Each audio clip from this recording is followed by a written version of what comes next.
The coolest and krutest radio show in Latvia. Coolens FM. Un ziedu noslēpums mums šajā rītā miglā tītēs tūlīt taps atklāts, jo pie mums ciemos Kurzem radio studijā Māris Leja.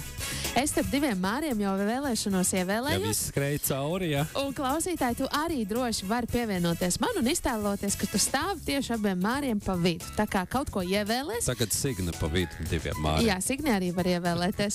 Un es domāju, ka tematiski mēs katrs varētu sev kārtīgu peoniju pušķi vēlēties. Māri, labrīt! Labrīt! Esi sveicināts, un mēs jau runājām, kā noskaidrojām pagājušajā gadā. Mazliet pastāstījām par peonijām, gan kā tās ienākušas jūs mājās, gan kā tās turpina priecēt arī citu acis. Bet es vēlos, Māri, lai tu stāsti visu mums iepazīstina klausītājs, iepazīstina Māri ar visu jūsu saimniecības stāstu. Un nav jau noslēpums. Visiem ziedi patīk, un kādam arī dārzā patīk rušināties, bet uzzinot, ka jūs mājās ir vairāk kā 730 dažādu šķirņu peonijas, tas vairs nav tā parušināties mazliet. Nu, te būs pirmais labojums. Šobrīd ir 777. Tā vismaz afišē sieva. Es gan varbūt tam ciparam īsti neticēšu, bet ne par to, ka viņš būtu mazāks. Viņš varbūt, man liekas, ka viņš ir vairāk. Viņa vienkārši to 777 ir paņēmusi kā gala punktu, jo kādā brīdī ir jāapstājās pie tā daudzuma, jo ainava prasa savu. Viņu nevar pārpildīt. Dārzam ir jābūt arī vizuāli skaistam, ne tikai piebāstam, un tāpēc šis 777 maģiskais skaitlis. Mans minējums ir tāds, ka tagad pie 777 sievas kundze ir apstājusies, un tad nākamais būs, kad būs apaļš 1000, tad būs nākamā maiņa ciparā. Es domāju, ka nē, zinot savu sieviņu noteikti, ka nē, šis skaitlis tāds paliks.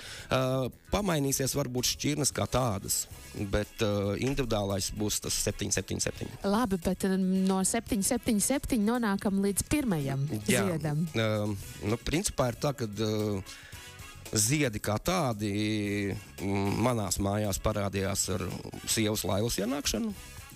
Tas bija 12. gadā. Teritorija bija kopta, bet tur bija koki un pļauta zāle. Pavets dīķis, kurš šobrīd ir viens no centrālajiem objektiem dārzā, kurš tika iztīrīts, nedaudz pārveidots. Un tad sieva sāka ap māju iekopt skaistumdobītes ar ziediem. Un tā nu trāpījās, ka mana mamma nedaudz izdomāja, kad ir savs dārs jāpārveido, un no viņas parādījās pirmās 13 peonijas. Sieva stādīja ar meitiņu vedarā, ka tās ir arī Paulas peonijas. Un nepagaida ne īsi brītiņš, kad māsa savu dārzu arī izdomāja revidēt. Un no viņas mēs dabājām vēl nedaudz peonijas. Viņa kādreiz bija pirkusi Salaspilī, viņas botāniskajā šķirnes peonijas. Mammai tā nebija. Mammai tās vecās labās Latvijas, kuram parasti nosaukumu nezinu, bet māsai bija. Bet, protams, ka nosaukumu nebija pierakstīti. Un tā mums parādījās jau 70 peonijas. Bet bez nosaukumiem viss vēl joprojām. Kā mēs nonācām vispār pie tā nākamā soļa? Jo teritorija ir paliela, 2 hektāri, ļoti daudz jāpļauj. Un tur tā traktori, bet ļoti daudz jāpļauj. Es sievai saku, no tai dīķim tai otrā pusē, tai lielajā pļavā, stādi, ko tu gribi, ķipokus, krūmelenes, kaut ko stādi, lai man tur tā nav jāganko to traktoru. Un tā pagāja īsti brītiņš, viņa teica, zini ko, nebūs tur ķipoki. Es tā, jāpļauj tomēr visu laiku ir. Nē, tur būs peonijas. Tad tā mēs arī sākām. Un pastāst, lūdzu, vai jau pie tiem 71. ziediem jūs jau izkopāt kādu konkrētu kompozīciju, vai tur vienkārši lai plauks, lai visur ir? Principā viena rinda ap dīķi, kur šobrīd ir apskates peonijas, kas ir samainītas jau ar tām, kas tur pirms tam auga, jā. Viņš jau bija tādā ielociņā gar dīķa malu, un viena rindiņa arī bija sētā, kur arī šobrīd viņas auga.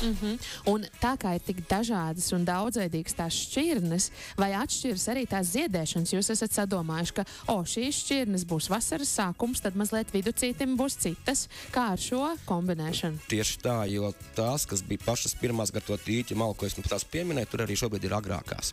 Lai tālu no jāietas, jo tas ir tuvāk pie mājas, un tad tuvāk arī uzreiz skatam. Protams, ir kāda agrā arī lielajā apskates dārzā iekšā.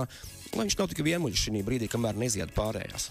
Un kā ar krāsu daudzveidību? Man pirmā asociācija, protams, ir tāda rozā. Jā, mums gan visbiežāk prasa, kur ir dzeltenās.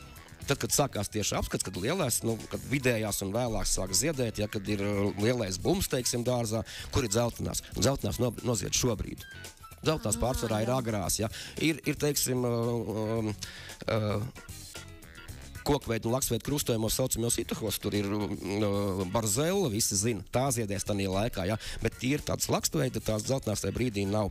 Bet jā, krāsu gāmas mainās pēc, es gribētu teikt, pēc ziedēšanas laikiem. Agrējās ir šie dzeltenie, arī sarkanie un baltie toņi, un vēlāk jau parādās vidējās ir diezgan lielāka tā krāsainība. Kāpēc cilvēkiem tieši dzeltenās interesē? Tā ir visretākā krāsa, vai kas ir visretākā krāsa? Ziniet, vai kam ejot pa to dārzu, redzot, ka tie pārējie toņi, cilvēki zina, kad ir tās dzeltenās, un tā prasa, kur tad viņas ir. Tā brīdī viņas jau ir noziedējušas. Tad jau ir. Paldies. Bet jums arī ir ļoti interesanti par pašu saimniecību. Nosaukums ir Romji. Romji, jā. Romji. Latviski mēs runājam. Mēs nesakam Romji, mēs sakam Romji. Bet citreiz apmulsums ir. Bet šie jautājumi ir ļoti bieži tieši gan ar vietas nosaukumu, gan arī, kāpēc ir Pojenes. Pojenes. Mēs tautā tā brīžam dēvējam. Jā, kāds varbūt pat jauc, ka tas varētu būt cits zieds. Dārs ir Romju Pojenes, un Romji ir īstenībā senvārds, tas ir mājas nosaukums, tas ir vai no liels lauks vai liels skurstenis. Bet tas ir senais vietvārdiņš. Senvārdiņš, jā. Un Pojenes ir tāpēc, ka mana sieva ir tirzmalieta no Gulbenes. Un viņa savā bērnībā nemaz savādāk šo nav dzirdējusi, kā tikai Pojenes. Viņai vecmāmai bija Pojenes vai Pojenītes, un tāpēc arī šis nosaukums nedaudz tika vecmāmai par godu iedots. Un vēl ir interesants stāsts ar vecomāmu, kad viņa pavasaros lika ravēt šīs Pojenes. Un viņos iekšā, protams, kā pavasaros, kā vecajās laukmājās, ir gārsa. Nezālīta gārsa, jā. Un viņi grūs ar tiem jaunajiem pumpuriem izravēt tā, lai nenolauž. Un vecmāma vēl piekodināja, tu tikai nenolauz tos pumpurus. Viņa ravēja, protams, ka kāds nolūst. Tad viņi slēja pa viņus, un viņai bija tā simboliskā frāze maziņai: man šīs puķes nekad mūžā nebūs. Te mēs esam. Nekad nesaki nekad, vai ne? Tomēr dzīvē. 7, līdz nekad nebūs, līdz 7. Nekad ir 7. Un mēs, klausītāji, arī vēlamies šo skaistumu aplūkot, un es saprotu, ka šogad jums arī būs tāds jaunums. Jā. Un svinēsiet svētkus. Jā, šī gadās mums jau ir nolēmusi, kad ir jāuztaisa Peonija dārza svētki. Tie ir 15. jūnijā, šajā svētdienā. Laika prognoze ir perfekta. Ap 22 grādiem, lēns vējš. Mēs esam diezgan vējainā vietā, bet vējs sola maziņu. Dārs ir vaļā atvērts šobrīd katru dienu no 9 līdz 8 vakarā. Arī svētdien tā būs, bet kaut kāda programmiņa, teiksim, jau arī kuriem svētkiem ir programma, sākās ar 12. No 12. būs sarunas ap un par peonijām, ar peoniju audzētājām. Tur būs mana sieva un vēl 2 audzētājas. Var jebkur interesanti jau uz to brīdi, tad uz 12. ierasties. Būs dažādi konkursiņi saistībā ar dārzu, ar ziediem. Būs aktivitāte izveido savu peoniju. Būs mums saksofonists ap 4:30, un vakarā mums būs koncertiņš, kur mums dziedās mūsu lieliskajā apiņu ģimene, Sanita ar savām meitām. Un, uz vietas būs neliela ēdināšanas zona, būs vietējie ražotāji, kūku cepēji un vietējie vīndarītāji ar sidriem un vīniem. Nezinu, vai te jāskir, kad tas ir kaitīgi. Cik jāpiebilst, kāds šofers jāņem līdzi, ja gribēs pabaudīt. Jā, tā kā būs, man liekas, ka būs ļoti labi. Izklausās jau tiešām pasakaini un tādā skaistu košu ziedu ieskāvumā, kas varbūt labāks par to, vai ne? Dārza svētki. Tieši tā. Kur jūs atrast no tiem, kuri varbūt svētdien netiks, bet domā, ka varētu uz vienu plānotu braucienu? Vai varbūt šodien aizšaut ciemos? Varbūt. Jā. Tā kā es teicu, dārs ir vaļā no 9 līdz 8 katru dienu. Šobrīd ziedēšanai ir, teiksim, tāds pats sākums. Uz nedēļas beigām jau būs intensīvāks. šis gads izskatās, ka varētu būt arī ļoti ziedošiem Jāņiem dārzā, un atrast mums var Irlavas pagastā, Tukuma novadā, tātad Romju pojenes veids ļoti precīzi aizved uz stāvlaukumu. Tad tiekamies tur dārzā.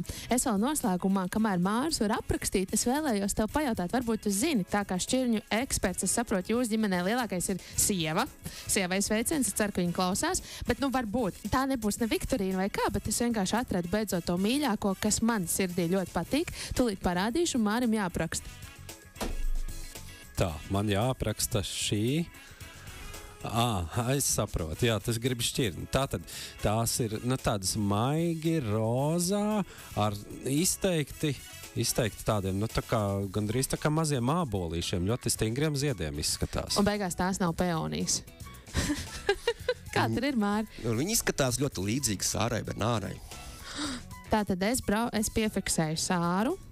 Un braucu, vai jūsu dārzā ar tādu var atrast? Jā, mūsu dārzā ar tādu var atrast. Viņa arī vēl ziedēs, viņa šobrīd vēl nezied. Vēl ziedēs. Paldies, Māri. Viss Adelīna brauc ciemos. Jā, un klausītāji, ja tev arī kāda mīļa šķirne ir padomā, tad droši var sūtīt, mēs tālāk nosūtīsim ekspertiem, un tad jūs varēsiet zināt, vai tiešām tad varēs aplūkot arī savu pašu mīļāko šķirni tur. Bet noteikti dodamies uz Romiem, Irlavas pagasts, Tukuma novads. Māri, paldies liels, ka viesojies šeit, lai krāšņi zied. Paldies un tiekamies dārzā. Un līdz 777. Mums šeit arī tematiski, tad noslēgumā pirmais vasaras zieds. Mēs par pirmo ziedu pojenu varētu dēvēt. Laikam jau, tā. Nē, laikam. Gluži nē. Bet par vienu no skaistākajiem. Bet jā, maijā jau zieds pirmās noteikti. Tad es saku, ka ir. Lai būtu. Ieskaitam. Un klausītāji, mēs tiekamies rīt. Lai superīgi diena. Visu labu. Man bez viņas labāk klāsies. Pirmais vasaras zieds.